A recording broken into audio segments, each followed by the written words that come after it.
Jesus reading from the Lord Channel, a daily spiritual immersion from God's Way. Enjoy watching! Marami pong pag-iisip ang buhay kung ano ang kahulugan nito. Lalo kung isang tao ay medyo lampas na sa middle age na tinatawag, parang ang bilis-bilis ng pagdaan ng panahon. Parang ay gabi na naman, ay Lunes na naman, ay bagong taon na naman, at parang kuminsan ay may panghihinayang, kuminsan ay merong konting depression na kasama yung ganyang comment, dahil lalo't medyo past middle age ka na, parang lumalapit na ang pagharap mo sa takip silim ng buhay. Past middle age, life seems to be passing very quickly, and people begin to think about the meaning and purpose of life once again. Parang pag teenager, nag-iisip ng what is life, what is the meaning of life, then malilimutan yon dahil magiging busy, mag-aaral, magtatrabaho, will raise a family, will try to survive, or even prevail. And then again, the cycle will begin. Kaya sabi nila siguro, life begins at 40. Kasi pagkatapos nun, magsisimula ka na mag-isip ng mga bagay na pinag-iisip mo nung teenager ka. Ecclesiastes 6:12, life is short and meaningless, and it fades away like a shadow. Who knows what is best for us? Kaya sa atin pong pag-aaral ngayon, itatanong natin, what is good to do in this short life? Maiksi naman talaga ang buhay. Pero hindi yan ang pag-iisip ng mga bata. Ang mga bata kasi ibang-iba pa yung pananaw. Lahat kasi sa kanila, future pa eh. Lahat na iniisip pa, kailangan ko matapos mag-aral, kailangan ko magkatrabaho, magkaroon ng asawa, magkaroon ng anak, mamaya magkaroon ng apo. Pero pag nandun ang lahat yun, nag-iisip ka na namang, ano pa ngayon ang natira sa akin? Kaya kadalasan, pag mayroong konting edad na, nagiging sentimental, mapaghanap, gusto yung mga tao laging nandun, lahat ng anak dumating, dumalaw, kasi para bang nabibilang mo na ang mga privileged days mo in life. Pero kahit hindi ka pa dumarating sa middle age or lumalampas dito, dapat maaga pa lang pinag-iisip mo na what is good to do in this short life para walang maaksayang panahon. And what to do in this short life, especially in the second and final half of life. Kung mabubuhay ka ng 80, di 40, kalahati na. Kung 90, di 45. Kung 70, di 35. Kung 60, di 30. Kailan ba ang midlife ng isang tao? Hindi natin alam. Kaya dapat walang sinasayang na panahon. At yan ang gusto ng Diyos para sa atin, na huwag masayang ang ipinahihiram na sandali, na malubos natin at masulit ang panahong ipinahihiram sa atin.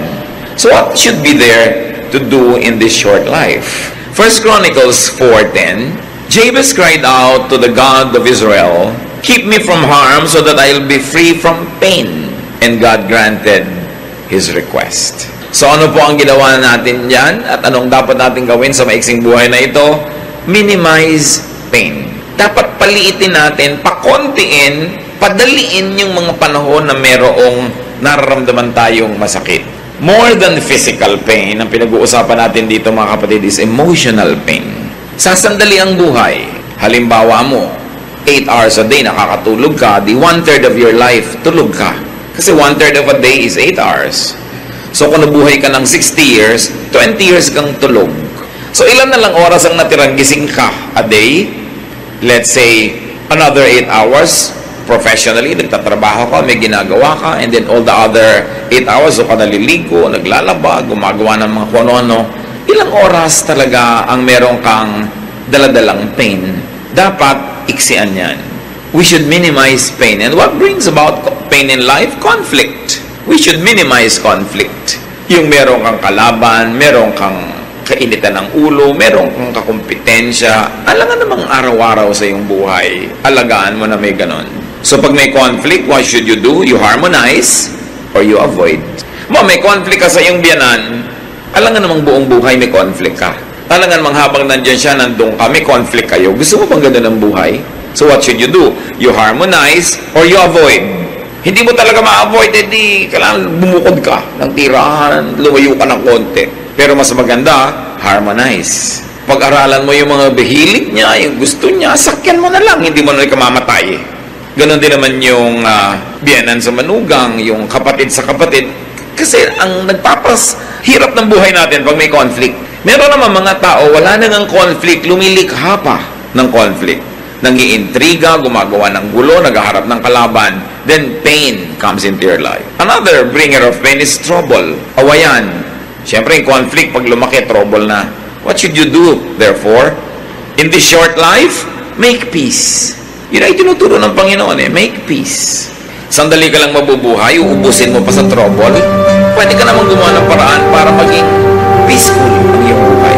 Sa peace naman, dalawa lang yan manalo ka o magpatalo ka para may peace. Lagi kayo nagko-conflict mag-asawa, hindi ka naman manalo, magpatalo ka. Kasi kung talo ka na, wala nang labanan. Yung mga pagpapatalo na madali lang naman, halimbawa gusto niya yung aircon malamig, ikaw giniginaw, doble na lang kumot mo, magpatalo ka na lang para peaceful. Pero kung mananalo ka, di manalo ka, syempre gusto rin naman niya siyang manalo. Lalo sa pag-ibig, hindi mo dapat goal manalo. Dahil sa tunay na pagmamahalan, pareho lang kayong bihag ng isa't isa. Dapat ganun para tayo buhay. What else brings trouble in life? Struggle, pakikipag-compete, pakikipagpagalingan. Lahat ng tao may kanya-kanyang galing. Hindi mo pwedeng halimbawa madaig ang isang tao doon sa area ng galing niya, sa area mo naman, iba ka, hindi kanya madadaig. Okay, mag-contest in the same field because one will lose, one will win. Operate in your field of giftedness. So, pag may struggle, you win or you lose. Ganun din yun. What else brings trouble in life? Friction. Kakamag-anak lahat yung pinag-uusapan natin. Laging may friction kayo ng hipag mo, may friction kayo ng employee, ng employer. Well, anong ginagawa pag may friction? You lubricate or you avoid the friction. Di ba yung mga makinang nagkikiskisan, nilalangisan para huwag magasgas at huwag masira. Ganun lang yun, yung mga kamisang langis na inilalagay mo para ang buhay nyo madulas, maluwag, madali. Mga kabaitan lang yun, thoughtfulness, pagpaparaya, pagbibigay, lumuluwag, dumudulas ang mga bagay na masakit at mga pain. So, you lubricate. What else makes life difficult? Complication. So, what do? Simplify. Lahat ng mga yan, tatantarin natin ang verses na support ang dami at hindi na rin gagawin ngayon.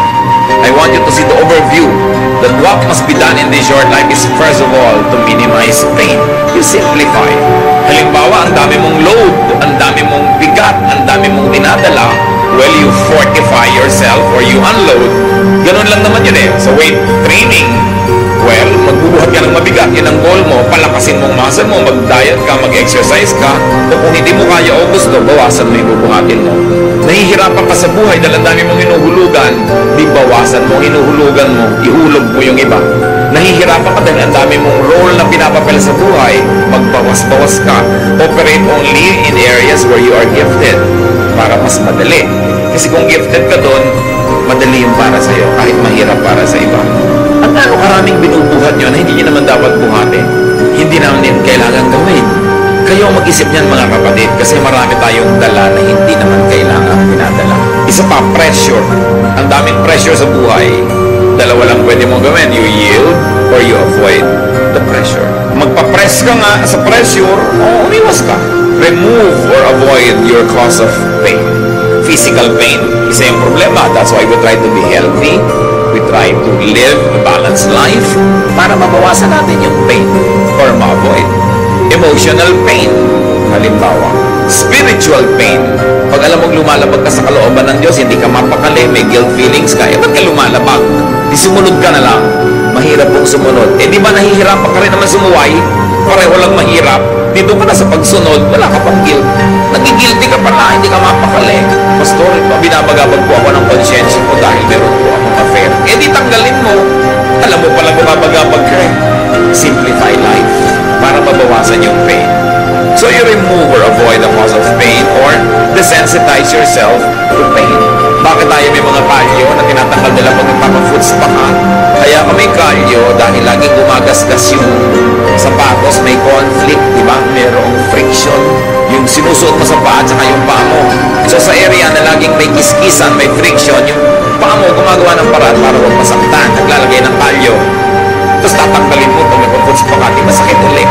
Hayaan mo marami kang kalyo para di ka masaktan. Kita mo yung mga tao makakapalang paa, nakatapak na ng tamtax, di pa nalalaman. Ang kapal ng paa Kaya kailangan sa buhay mga kapatid, kung minsan kinakapal-kapalan mo.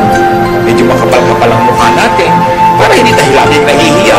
Kinakapal-kapalan mo ang sikmura mo para marami kang pwedeng kainin na hindi nasisira yan. Physically, emotionally, and spiritually. Baka masyadong maramdamin. Panghingi ka naman, hindi mo naman maiwasan hindi humingi dahil wala ka naman talaga, hingi ka ng hingi. Kapalan mo na ng konti. Hindi yung pag napagalitan ka, nagdaramdam ka pa, pero tinatanggap mo rin naman.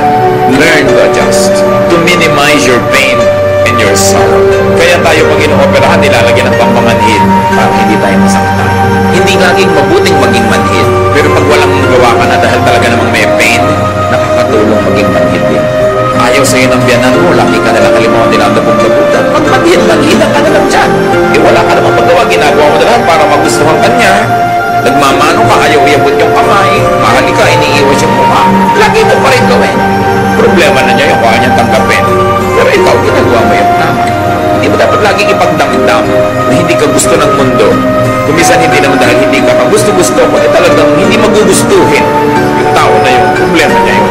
Dapat medyo tinitibay-tibayan ng dibdib. Kaya ang bata dapat tinitrain eh. Sabi nga ni Panagtas, ang laki sa tuway walang pagtitiis. Daging maramdamin. What do you do with pain? Minimize pain. Ano mga pain niya sa buhay na dala-dala ngayon mga kapatid? Siguro naman umaanda na imagination niyo habang nag-uusap tayo dito. Minimize them. Paliitin niyo. Huwag niyong malakihin. Kasi kung minsan iniisip mo pala yung problema, minamalaki mo na. Iniisip mo palang, imagination mo palang na hindi ka gusto, minamalaki mo na. Naman problema ka tuloy. So it's all in your mind. You've got to do something. Now, what to do in this short life? If you're going to minimize pain, meron ka naman dapat i-maximize pleasure and happiness. Yan naman ang palakihin mo. Paliitin mo yung mga masakit at palakihin mo yung masarap, yung nakakapagpasaya, yung nagbibigay sa'yo ng kasiyahan. Ecclesiastes 5:18-19. This is what I have observed to be good. It is appropriate for a person to eat, to drink, and to find satisfaction in their toilsome labor under the sun during the few days of life God has given them, for this is their lot. Moreover, when God gives someone wealth and possessions and the ability to enjoy them, to accept their lot and be happy in their toil, this is a gift of God. So yung may makakain ka, kainin mo ng buong saya. Meron kang masarap na inumin mo. Meron kang ginagawa, enjoyin mo ang bunga nun. Hindi trabaho ka lang ng trabaho, tapos tipid ng tipid ng tipid ng tipid. Kailangan enjoyin mo yung bunga ng iyong trabaho. At meron pang isa, dahil ka naman laging dapat magtrabaho, enjoyin mo yung trabaho mo. Paano naman po ako mag-enjoy? Ako'y nag-abot ng ticket sa toll gate, humaba na nga po yung kanang kamay ko. O yung kaliwa. O di enjoyin mo. Yun ay pang-abot mo ng mga prutas. Dahil humaba ang kaliwa mo, kaabot mo ng ticket. Sabi ko, mag-resign ka, huwag ka magtrabaho dyan. Hindi po pwede. Yung pala, hindi naman pwede. Di enjoyin mo. Marami kasing bagay mga kapatid. Kung ayaw nyo, tanggalin nyo sa buhay nyo. Hindi nyo kayang tanggalin. Tapos reklamo kayo ng reklamo, pero nandun din ang dapat nyo gawin. Tanggapin nyo siya. Turuan nyo ang sarili nyo. Enjoyin nyo. Get what you like. But because you cannot always get what you like, what do? You learn to like what you get. Lalo sa pag-aasawa. Di ba? You get what you like, or you like what you get. Pero hindi pwedeng ayan-ayan, laging nandyan, tapos tinatanggihan pa rin ang kalooban mo, pero nandun din. Malilito ka lang, magkadalawang loob, maguguluhan. Enjoy what is there. Huwag lagi nagigilty pag nag-e-enjoy sa buhay, lalo't pinaghirapan nyo. Yung mga iba, maghirap ang bansa natin, bakit bibili ka pa ng ganyan? Naghirap naman ako, bakit ba? Hindi ko na pinapyuhan. At sa lagay ko ba naghihirap yung bansa, lagi na lang din ako maghihirap. Lagi ganun yung mga policy natin eh. Mahirap ang bansa. Pwede naman ako mag-enjoy. Ba't ko idadama yung sarili ko sa hirap? Hanggang gumagawa ako ng mabuti, tumutulong ako sa kanila, ginagawa ko tungkulin ko, masama ba mag-enjoy? Dapat nag-enjoy ka. Yung pa mga iba, ang dami-dami mga kapatid, ang hihirap nila, tapos ikaw at ang mga anak mo, ang sarap ng buhay nyo. Anong gusto mong gawin ko? Itapong ko to, ibigay ko lahat sa kanila. Ibinibigay sa akin ng Diyos. Ang mahalaga lang, nag-share ka. Isa madalas pangyayari sa atin ng mga kapatid eh. Pagka ikaw ay medyo umangat sa buhay, tapos ang dami mga kamag-anak na ubod ng hirap, pinapagilty ka ng ibang kamag-anak mo. Binigay sa'yo ng Diyos. It's your lot. Enjoy it. Just don't forget to share. Kailangan hindi puro guilt. Find pleasure at work. That is important. Meron pa ako minsan, abroad, isang OFW, kumakain kami ganyan ng masarap na pagkain sa isang magandang restaurant, biglang tumigil at tumagulgol. Bakit ka umiyak? Ang sarap-sarap po na kinakain natin dito, tapos yung mga kamag-anak ko po sa Pilipinas, walang makakain. Ipadala mo dun yan. Gusto mo? O tumigil kang kumain, dun ka. Dalawa, wala kami ng gana. Alam niyo naman ako sa kaprangkahan, sinasabi ko talaga yun. O gusto mo lumabas? Hindi po. Gusto mo ipadala? Hindi po. Di kainin mo. Kaharap mo na yung pagkain, drama ka pa ng drama dyan. Sa palagay mo ba, kung hindi ka kumain ngayon, mabubusog sila dun. Binibigyan ka, enjoy it. Just don't forget to be good and to share. Yan lang lagi ang pang-balance nun. Nagtatrabaho ka naman, naghihirap ka. At sa lagay, papatayin mo yung sarili mo dahil lang may mga taong nagugutom. Kailangan marunong ka nun kasi ang Diyos binibigyan ka ng grasya. Pag binigyan ka, gusto niya, enjoyin mo eh. Ikinatutuwa yan ng Diyos. Sabi sa Ecclesiastes 5:18, to find satisfaction in their toilsome labor. This is what people should do. How else do you maximize pleasure and happiness? Do what is pleasurable as long as you know na hindi ka napapasama. Hindi ka gumagawa ng masama, hindi ka nalalayo sa Diyos, nagpapasarap sa buhay mo, do it. Ba't ba tayo pinahiram ng Diyos ng katawan? Para parusahan?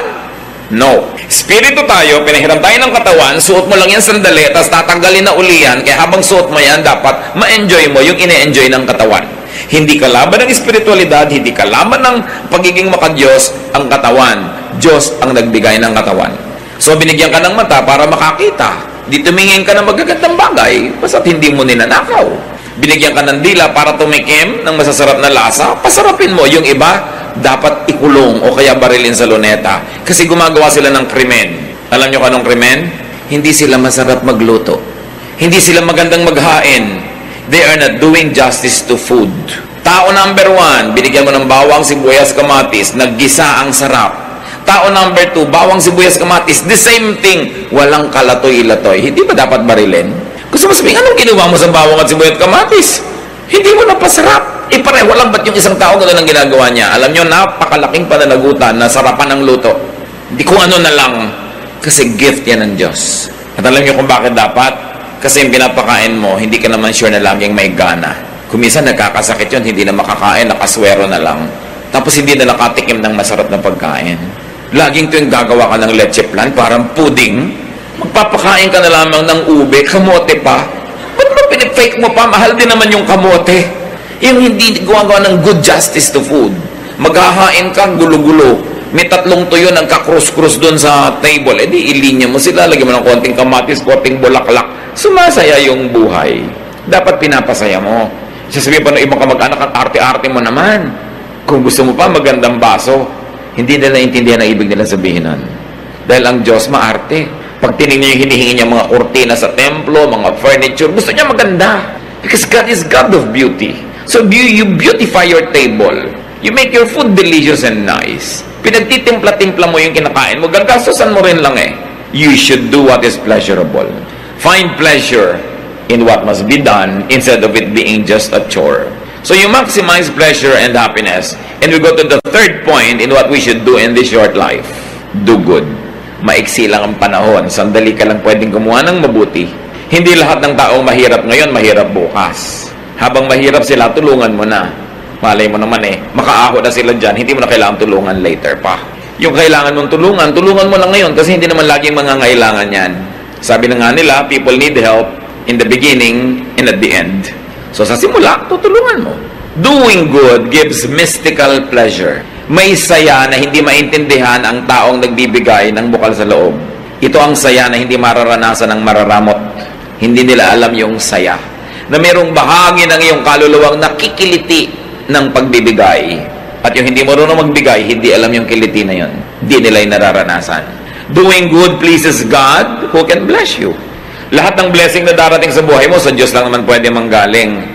Pag nagbibigay ka at mabuti ka sa kapwa, natutuwa sa iyo ang Diyos, di siya magbe-bless sa iyo. Kaya masarap gumawa ng mabuti. And doing good pleases the spirit and the conscience. Kung minsan, meron sa ating nagdadamot-damutan, hindi naman talaga maramot. Anong ibig ko sabihin? Tinitikis yung pangangailangan ng kapwa, pero matapos nyo naman tikisin, nagigilty kayo, masama rin ang loob nyo, hindi kayo talaga maramot. Kasi yung talagang maramot, wala namang mararamdaman yun.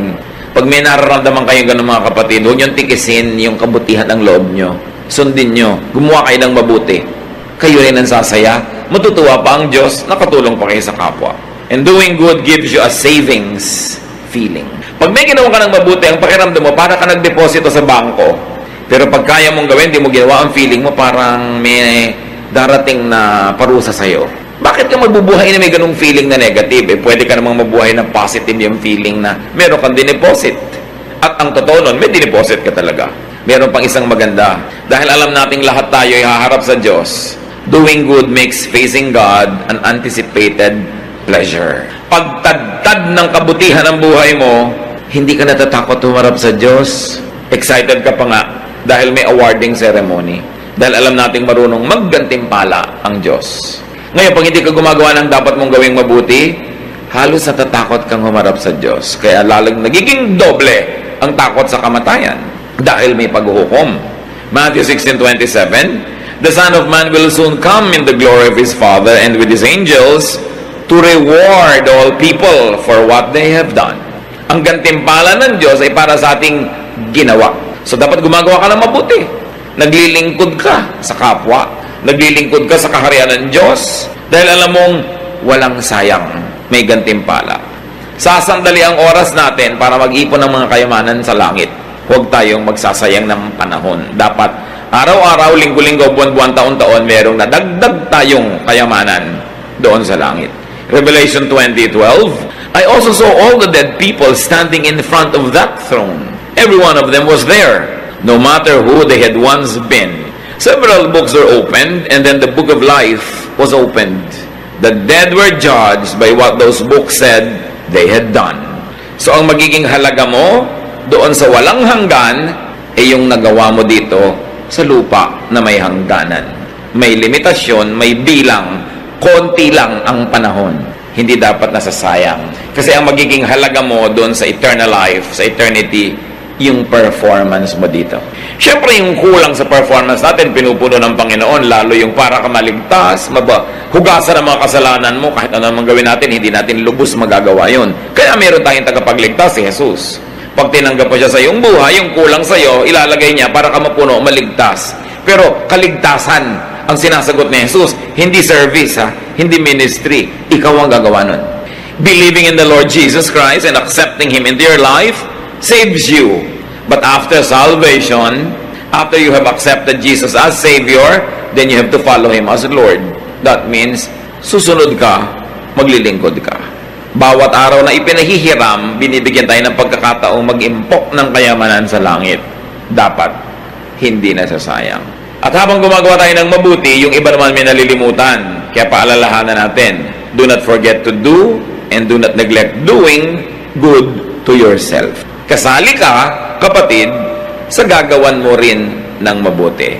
Yung iba ang buti-buting anak, ibinigay na lahat sa magulang. Ang buti-buting kapatid, ibinigay lahat sa kapatid. Pero pag tiningnan mo siya, mukha siyang naghihingalong tipaklong kasi hindi siya kumakain ng masarap, hindi siya nagbibihis ng maganda, wala na siyang fun, wala siyang pasyal. Hindi yon. Dahil ang sabi sa Mark 12:31, love others as much as you love yourself. So what is the presumption here? That you love yourself. And it's not bad. God likes you to love yourself. Because you are not your own. You are God's. You were bought at a price. So, you are God's property and you must love all of God's properties, including yourself.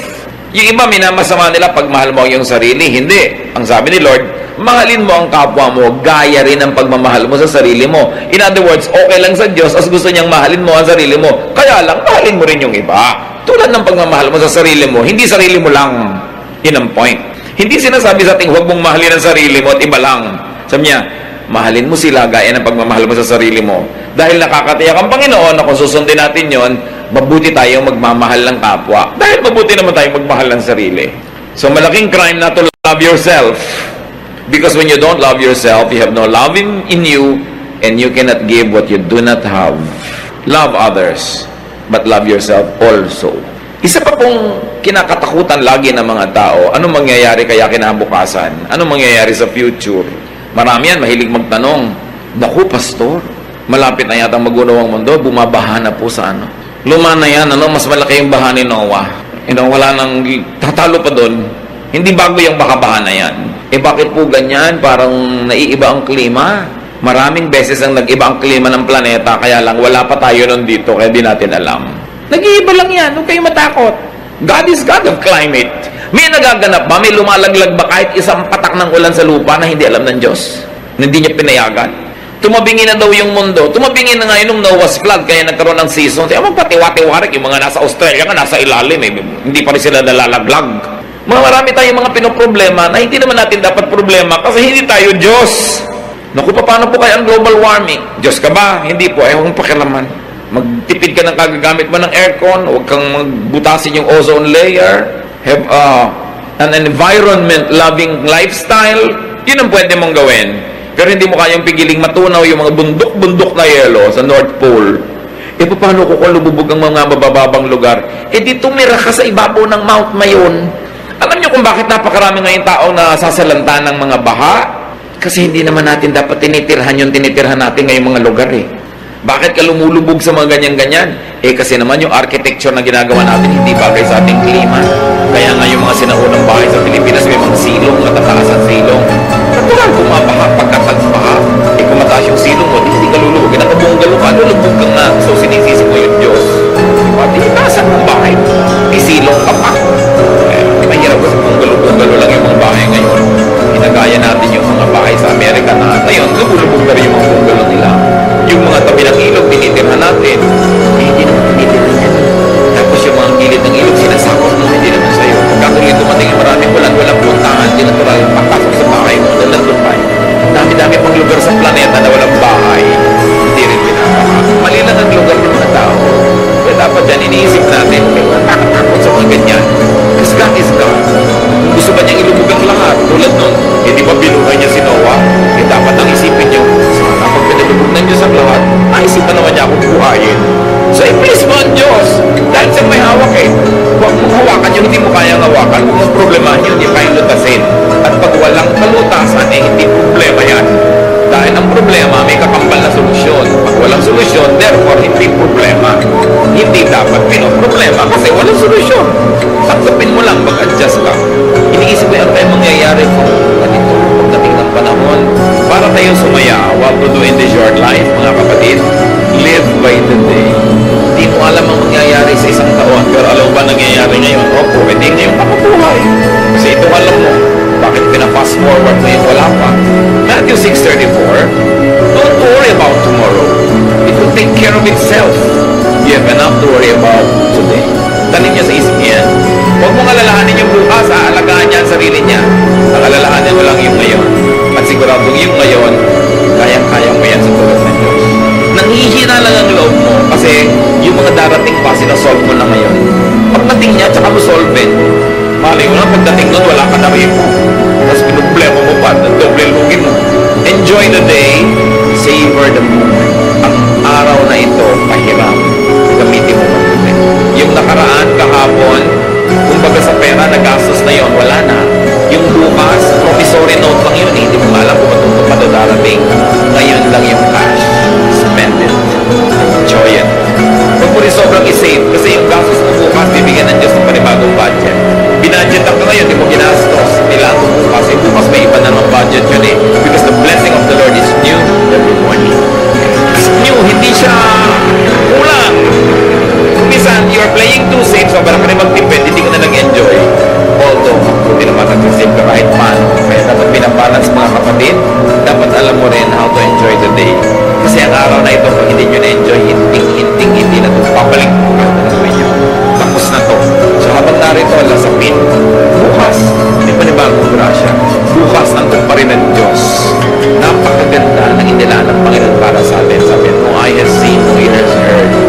Mind is conceived. What God is prepared for those who love Him. Ibig sabihin, papaganda yan, hindi papangit. Huwag masyado magpatakot sa mga nananakot lagi. Ang mahalaga, please God, trust God, enjoy the moment, do good. And another thing, brothers and sisters, don't always hurry. Huwag kayong lagi nagmamadali. Pag lagi ka kasi nagmamadali, nakakalimutan mo ng nasapin yung ganda ng ngayon. Okay, natapos mo nga lahat ng gagawin mo. Uubusan ka ba naman ang gagawin? Di ba? Hindi naman.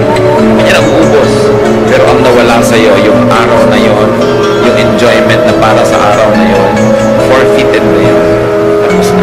Siyempre naman, kung may deadline ka, dapat magmadali. Pero huwag mong gagawin yung buong buhay mo ay isang buong pagmamadali. Kasi sandali lang ang panahon dito. Dapat marunong ka mag-tracing. How do you enjoy the day, brothers and sisters? Don't live on rewind or fast forward. Huwag kayong magpatali sa nakaraan. Tapos na yun Huwag nyo rin laging isipin yung darating pa dahil wala pa yun. Itong moment na ito, pag inubos ko sa pag-isip ng nakaraan, hindi ko na-enjoy yung moment na ito dahil nadoble yung oras na binigay ko sa nakaraan. Right? Ngayon, pag inisip ko yung darating pa, nadoble yung oras pa darating pa. Yung pag dumating na siya at yung ngayon ay binibigay ko na sa kanya. Sinong nanakawan? Yung ngayon. Do not give to yesterday, do not give to tomorrow by stealing from today. Because today is all you have. Kailangan nyo malasap. Most worry and pain comes from regret about the past and fear about the future. Both things will never help you. Matthew 6:27, can any one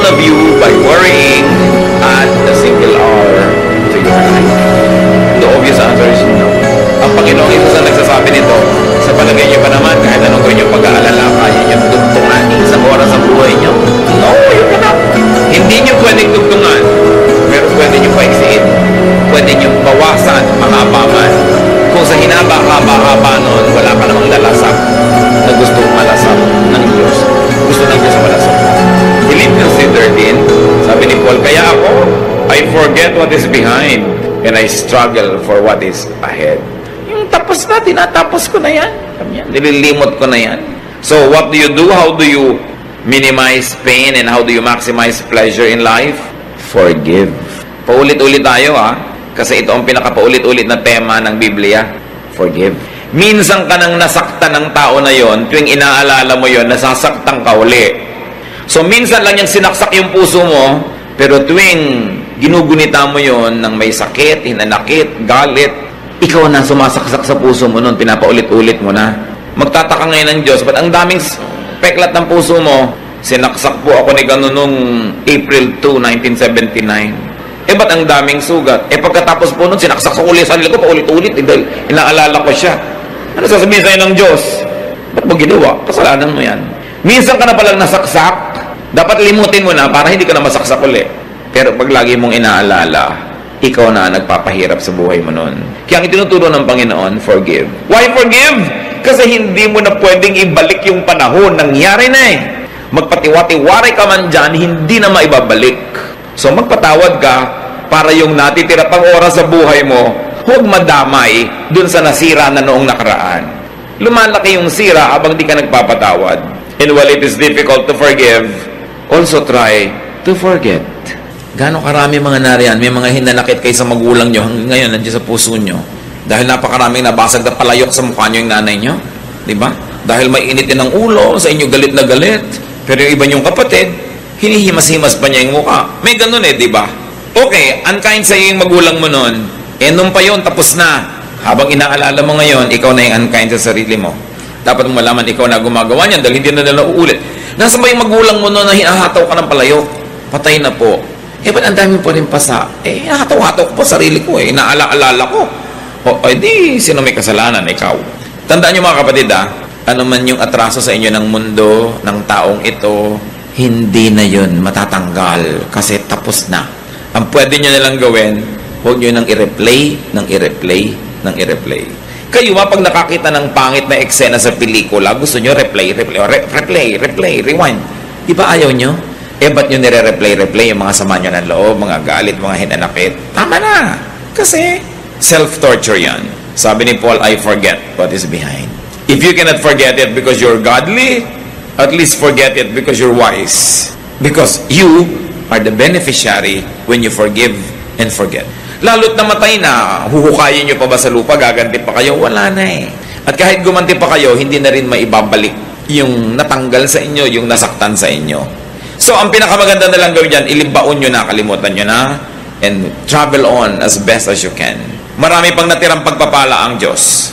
Ngayon, nabubulag tayo, hindi natin nakikita yung pagpapala kasi lagi nating nililingon yung dating mga pait at dusa at hirap ng buhay natin. Nadadaya tayo. This is the work of the enemy. The enemy deceives us into being tied down to the past and too scared about the future that you forget to enjoy today. Si Lord ang may sabi, live by the day. Let tomorrow worry about itself. Alam niya ang itinuturo niya sa atin. At panglima, that we should do in this short life, prepare to meet your God because you will. Ecclesiastes 12:7, pag namatay tayo, the dust returns to the ground it came from, and the spirit returns to God who gave it. Yan ang sure. Hindi tayo sure tungkol dyan sa mga mangyayari sa mga planeta, pero may isang sure, you will meet your God. So prepare for it. That's why you do good. Kung ano man yung good na yon, kayo mag-define sa buhay nyo. Kasi alam nyo rin what is bad. Do good. Make peace with God. Banggain nyo na lahat, wag lang Diyos. Suwayin nyo na lahat, wag lang Diyos. Kalimutan nyo na lahat, wag lang Diyos. Yan ang pinakamalaking pagkakamali na pwede natin magawa. Make peace with God. Because when you are at peace with God, all else will follow. At kahit awayin ka ng mundo, kakampi mo naman ng Diyos. Nakasandal ka, hindi lang sa pader, sa Diyos. Huwag kayong gagawa mga kapatid nung alam nyo na alam nyo ayaw ng Diyos sa ginagawa nyo. Tapos gagawin nyo pa rin. Para lang sa cheap thrill, para sa konting saya, mas ang laki ng pagdurusa mo. Lugi ka doon. Make peace with God. Because when you're at peace with God, you're at peace with yourself. So pag may ginagawa tayo, araw-araw mga kapatid, maliit man o malaki, itanong nyo yung 5 nating mga issues about what to do in this short life. Itanong mo, will this minimize pain? Naiinis ako sa biyanan ko. Uubusan ko siya ng ulam. Titirhan ko ng mga kalansay ng isda. Ang isda pa naman dulong. Pero mahirap yatang hinainan nyo para itira mo na lang ang tinik. So itatanong mo, will this minimize my pain or will this increase it? May kalaban ako, lalo ko siyang sasaktan. Ang tanong, will this minimize the pain o lalo lang siya magagalit sa akin, gaganti, hindi na ito matatapos? Lagi nyo itanong yan, will this minimize my pain? Manonood ako ng malungkot na drama at pelikula, itatanong dyan, will this minimize my pain or will this increase it? Alam nyo na ang dapat gawin. Then you also ask, will this maximize pleasure? Magluluto ako, sasarapan ko pa ba to? Will this maximize pleasure? Then sarapan. Meron akong gagawin, will this maximize pleasure? Tamad akong mamalansya, pero lahat na lang na humaharap sa akin, halos itago ko yung sarili ko dahil para akong hinugot mula sa kung saang maliit na lungga. Plansyahin mo na lang kasi it will maximize your pleasure in showing yourself to people. Yung itatanong mo, paano ko ba mapapadagdag yung sarap at ganda? Then, meron tayong ginagawa, you ask yourself, am I doing what is good? Tapos, nag-aalala ka na naman, may naalala kang kahapon, bukas you ask yourself, teka, am I living by the day? Ine-enjoy ko ba ang araw na ito? O ginagawa ko ba yung mabuting at tungkulin ko sa araw na ito? O nalilibang na naman ako at nadadaya ako at kung saan-saan nakakarating aking isip?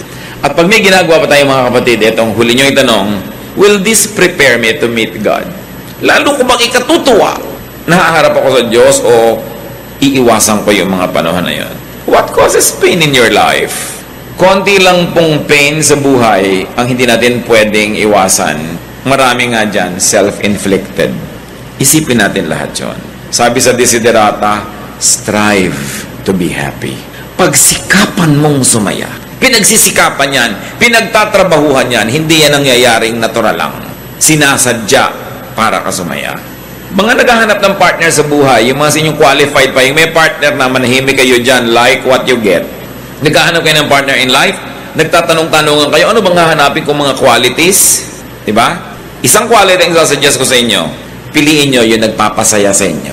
Kahit walang masyadong pera, masaya naman kayo. Nabubulag yung iba sa pera, pero kung hindi ka naman masaya, ayaw mo na ugali niya.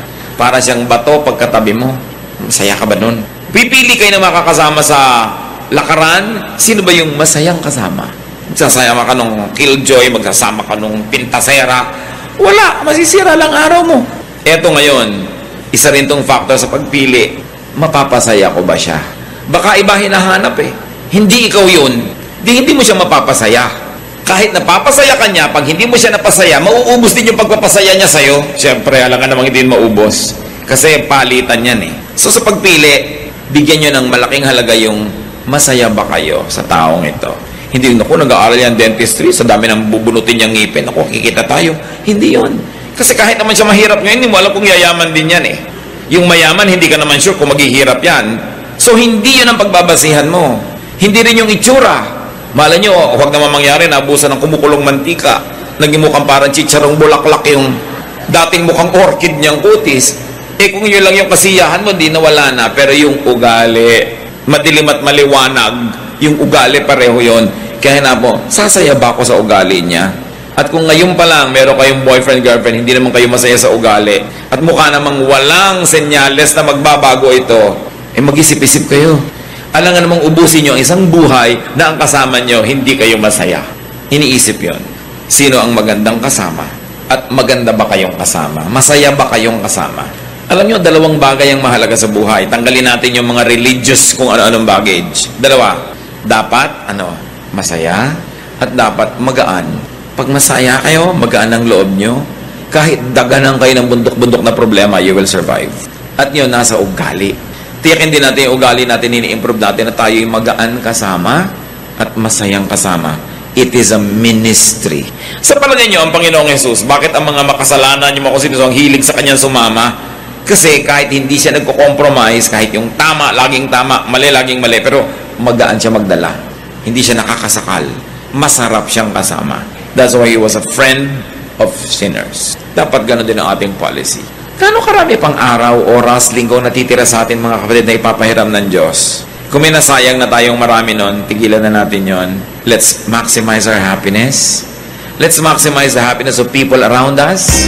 maging agent of peace and happiness tayo, and let's minimize our sorrows. Ama namin, turuan mo kami maging marunong, ma-identify namin yung nagpapalungkot na pwede namin alisin, nagpapahirap na pwedeng bawasan o buong bunutin sa buhay namin. Malaman namin kung ano yung mga nagpapasaya, nagpapagaan, yun ang aming paramihin pa. Turuan mo kaming laging gumawa ng mabuti, makipagkasundo sa iyo at maging handa sa pagharap namin sa inyo. Magbulay-bulay tayo mga kapatid sa ilang saglit ng katahimikan. Ang gusto ng Panginoon sa atin isang buhay na maginhawa, masaya at tahimik. Let's ask the Lord to reveal to us our self-invented, self-manufactured, and self-inflicted pain. Lord, reveal yourself to us as we spend some time in silence. Speak to us.